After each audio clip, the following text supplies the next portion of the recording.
Folks, allow me to present the Cloudburst Gray. It is actually a rather pretty gray 2022 Lexus ES 300h F Sport.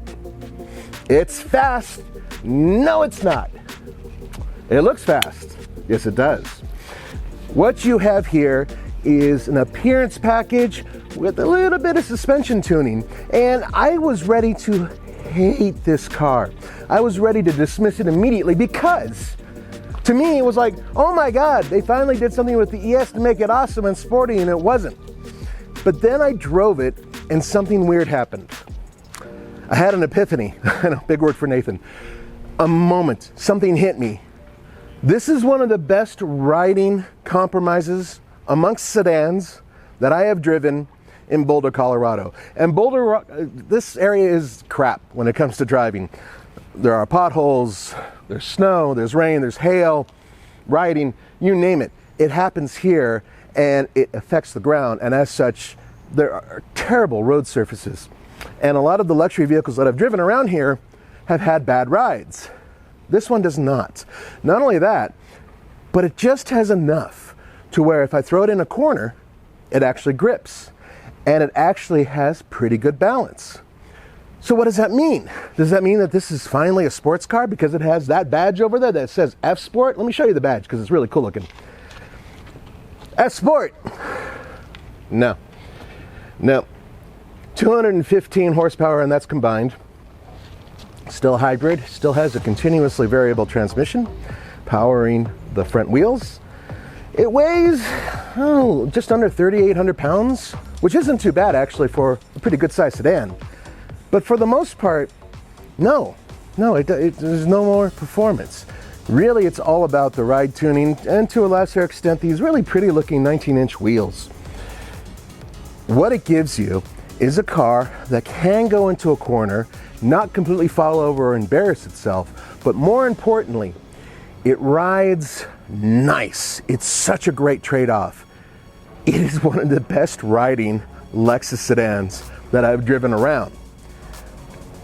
Does that mean that I would say, okay, the IS F Sport, I'm gonna throw away and take this instead? No, not at all. But there are a lot of people who are interested in this vehicle. The ES is one of Lexus's better selling sedans and one of their better selling vehicles. It's a very popular one.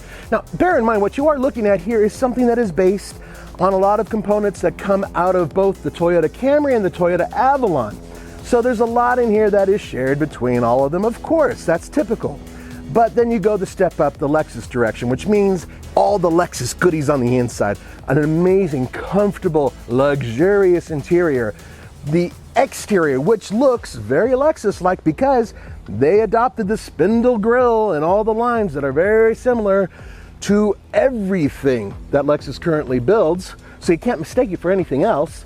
They have this really cool gray now, and of course the F Sport badging, which means of course the same thing that you would have if you, had an AMG badge and didn't really have an AMG, or an M badge, not really an M. Everybody's doing it.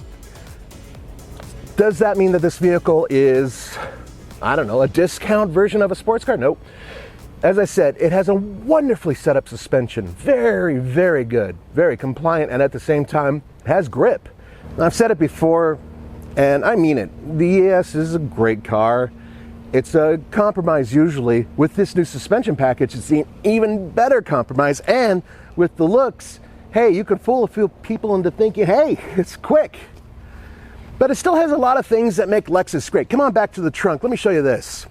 16.7 cubic feet of goodness right back here. The reason we're able to get so much space in here is because they put the batteries actually underneath the rear seat. And because of that, there is cargo. And yeah, okay, you have to put some things in the back here. But wait, oh, can you see that? That's a spare tire, that is. A lot of hybrids do not have that, which is nice. So lots of trunk space for lots of golf clubs for lots of friends when you go to Florida or Palm Springs or wherever you're gonna go, because that's the kind of people who will really like this. Teenagers, not so much, although they may look at this and go, hey, Grandpa, it's a nice looking car. come on over to the inside. I want to show you something else. Now keep in mind, this car is a 2022 model. As such, pricing I can't let you know about. So imagine that it's going to cost a little bit more, a lot more than your regular ES. Now the ES 300H starts at around 41 and change, really 42. And then, you know, fully loaded ones are close to 50. So you can imagine that this one's going to be in that zone, right? But all this stuff, this massive 12.3-inch screen, it does something new. I'm so happy.